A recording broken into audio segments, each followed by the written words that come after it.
தொடர் கனமழை காரணமாக நீலகிரி மாவட்டத்தில் உள்ள 6 தாலுகா பள்ளிகளுக்கு மட்டும் இன்று ஒருநாள் விடுமுறை அறிவிக்கப்பட்டுள்ளது.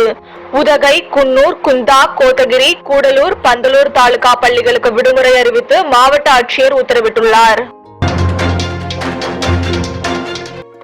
டெல்லி காவிரி நீர் ஒழுங்காற்று குழுவின் 100வது கூட்டம் இன்று காலை 10 மணி அளவில் நடைபெறுகிறது.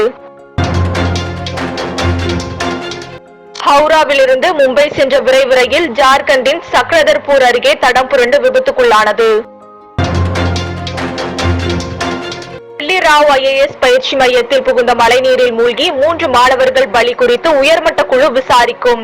மாணவர்கள் தொடர்ந்து போராடி வரும் நிலையில் விசாரணை அறிக்கை 30 நாட்களில் குழு சமர்ப்பிக்கும் என MHA அறிவித்துள்ளது. கோவை மாவட்டம் வால்பாறையில் கனமழை காரணமாக பள்ளி கல்லூரிகளுக்கு விடுமுறை அறிவித்து மாவட்ட ஆட்சியர் உத்தரவிட்டுள்ளார்.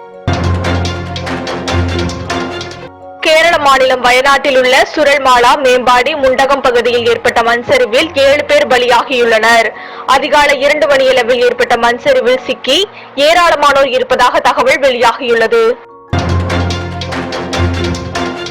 தனிப்படை தலைவன் CT மணியின் கூட்டாளி பாலாஜி என்ற RTR பாலாவை தனிப்படை போலீஸ் கைது செய்தது.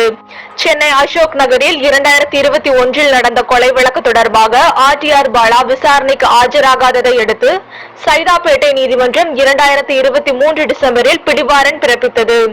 தற்பொழுது RTR பாலாவை கைது செய்து MGR நகர் காவல் நிலையத்தில் வைத்து விசாரணை நடத்தி வருகின்றனர்.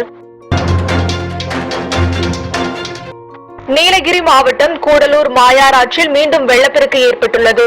கடந்த 24 மணி நேரத்தில் 16 சென்டிமீட்டர் மழை கொட்டியதால் முதுமலை காப்பகத்தில் ஓடும் மாயாராற்றில் வெள்ளப்பெருக்கு ஏற்பட்டுள்ளது.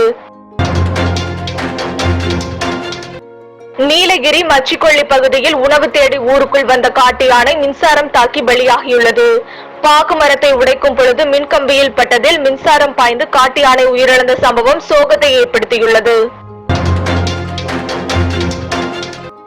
விழுப்புரம் மாவட்டம் திருவெண்ணைநல்லூர் அருகே கிணறு வெட்டும் பணியின் பொழுது கிரேன் ரோப் அறுந்து விழுந்ததில் 3 பேர் பலியாகினர். 100 அடி ஆழ கிணற்றில் விழுந்து தொழிலாளர்கள் தணிகாச்சலம், ஹரிகிருஷ்ணன், முருகன் உயிரிழந்த சம்பவம் சோகத்தை ஏற்படுத்தியுள்ளது.